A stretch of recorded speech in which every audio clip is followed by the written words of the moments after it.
Yo, what is going on, guys? It is Kobe, and today I have the third installment of my How to Get Better Aim series, where I'm going to go through each and every little thing in this game that will help improve your aim, your accuracy, and your overall gun skill. If you missed the first two parts of this series, you can click the annotations on screen or the links in the description and watch those first. I highly recommend you watch the videos in order. I have them planned in a certain way, so it would just be better if you watch them in that same order, so go check those out if you have not seen them yet. Anyways, in today's video, we're going to be taking a look at one of the most important attachments that you can use to help you win those all-important gunfights. Now, this attachment that I'm talking about is stock. Now, to some of you newer players, they might look at stock and fail to see the true value that it has. They see move faster when aiming, and they might not realize how much it helps just because it doesn't sound like that great of an attachment. But for experienced players, we see that and we know instantly how much this can actually help you. So that's what I'm going to be going over today, explain to you why it's such a great perk, show you guys exactly how much its effects change when attached to different weapons, as well as a simple little exercise that you can do with stock that'll help you win more gunfights in the future.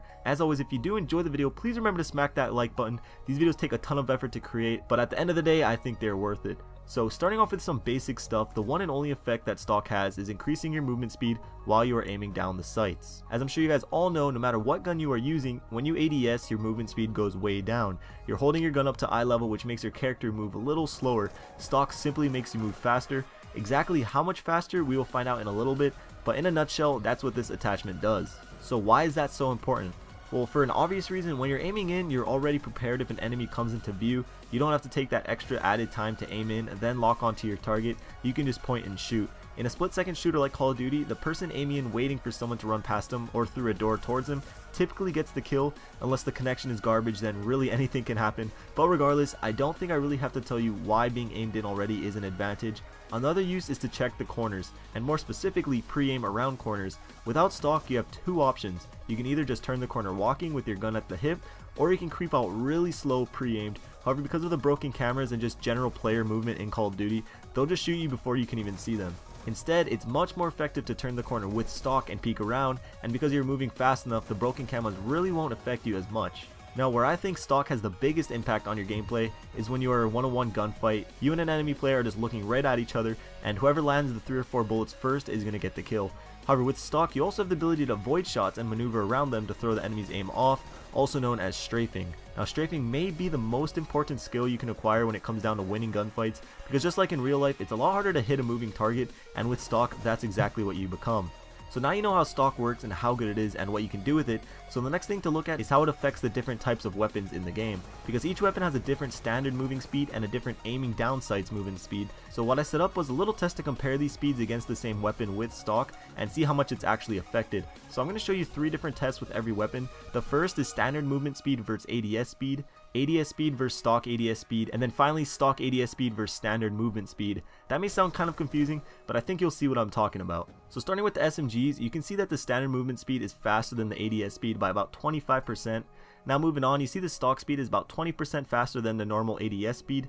And finally, you see the stock ADS speed versus the standard movement speed, and they are almost identical, which is crazy if you actually think about it. You can walk around aimed in and ready at the same speed as just normal walking. Moving on to the assault rifles, we see a huge difference when comparing the standard movement speed and ADS speed. You are easily 50% slower when aiming down sights. Now comparing that versus stock ADS, we see similar results again. With stock, you move 2 times as fast while aiming than without it, and again when you compare the standard speed to stock speed, they are nearly identical. Now with shotguns, we see similar results to the SMGs. You move at 75% normal speed when aiming in, and then about 20% with stock compared to without it, and nearly the same speed with stock compared to just your standard speed. And lastly, looking at the LMGs, you see a huge difference, once again similar to the assault rifles, moving around 50% of the speed while aiming, then with stock nearly twice as normal as ADSing, and around fairly the same speed as normal walking. So from these tests, there are 2 obvious things that we can see. The first being that stock is fairly useful with SMGs and shotguns, however you can definitely manage without them. And 2, stock makes a huge difference with LMGs and assault rifles. However, more importantly, assault rifles. LMGs are typically pretty stationary, chilling at head glitches and things like that, but with rifles you want to move around the map, play aggressive, and stock will play a huge role in the amount of gunfights you win while doing so. But back to strafing, you really don't need stock to strafe effectively with an SMG or shotgun, but with an assault rifle it is absolutely mandatory. As you can see, the difference between strafe speeds are just astronomical. Strafing with an assault rifle without stock is basically useless. So lastly, before I wrap this up, a quick little test or exercise you can do to help improve your accuracy when using stock is to find a spot on a wall, or here I'm just using the basketball hoop, and practice keeping your reticle on that spot while strafing back and forth while using stock.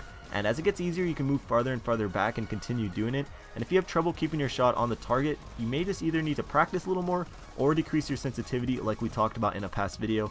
But as you can see, I really encourage you to try out stock, especially on your assault rifles if you do not use it already. It's definitely an attachment for more aggressive players, but when you do get used to strafing and you're still able to keep your aim on target, I guarantee that you will win more gunfights. So that's the video for today. I hope you guys enjoyed it. Like I said earlier, a lot of effort goes into these videos, so if you could support it with a like and a favorite, that would be much appreciated. If you can get this to like 300 likes today, that would be awesome. And of course, I'll start working on the next video. But check out my last two videos if you missed them, and I'll see you guys later. Peace.